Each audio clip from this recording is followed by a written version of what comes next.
लोकसभा चुनाव को लेकर सियासी हलचल तेज है। वहीं दूसरे चरण का चुनाव प्रचार भी खत्म हो जाएगा। दूसरे चरण में बिहार के 5 सीटों पर चुनाव होने वाली है, जिसमें भागलपुर, बांका, पूर्णिया, कटिहार और किशनगंज शामिल है। महागठबंधन और एनडीए के नेताओं की ओर से 5 सीट पर जीत का दावा किया जा रहा है। इसी कड़ी में सीएम नीतीश के खास मंत्री विजय चौधरी ने भी दावा किया है कि सीमांचल के 5 सीटों पर जदयू ही चुनाव जीतेगी। वहीं विजय चौधरी ने बताया कि सीएम नीतीश जदयू कार्यालय पहुंचे, जहां उन्होंने चुनाव अभियान समिति की बैठक की।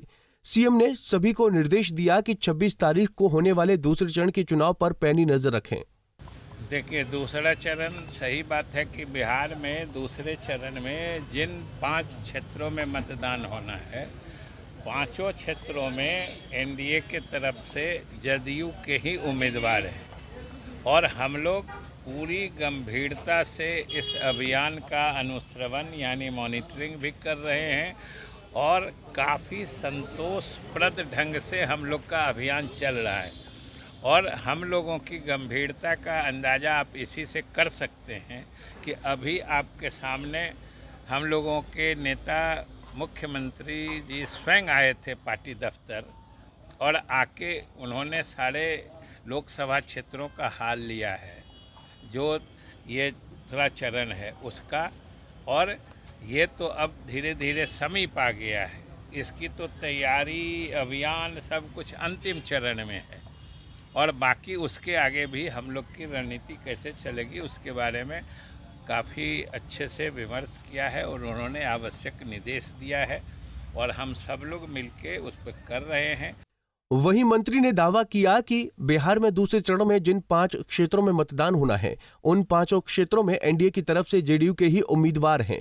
हमारी ये 5 सीट बरकरार रहेंगी। इस बार की जीत का अंतर पिछली बार से ज्यादा का होगा। अभी तक की जो सूचना है ये जान लीजिए कि न सिर्फ ये हम लोगों की 5 सीट फिर बरकरार रहेगी, इस बार एक फ़र्क पड़ेगा। वो ये पड़ेगा कि इस बार के जीत का अंतर पिछली दफ़ा से ज़्यादा होगा।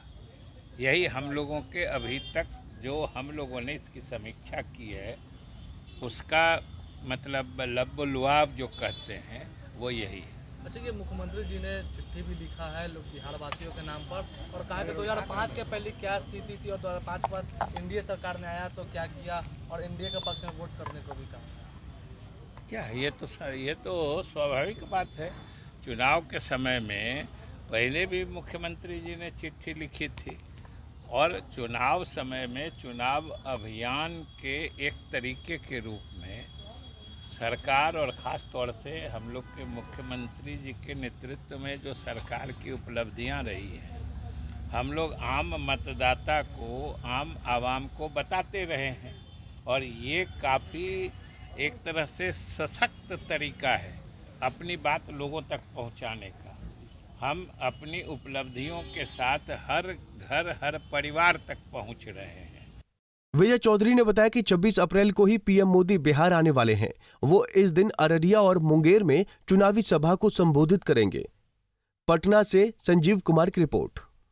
हमसे जुड़े रहने के लिए हमारे YouTube चैनल को सब्सक्राइब करें और नई वीडियो की नोटिफिकेशन के लिए बेल आइकॉन को दबाएं।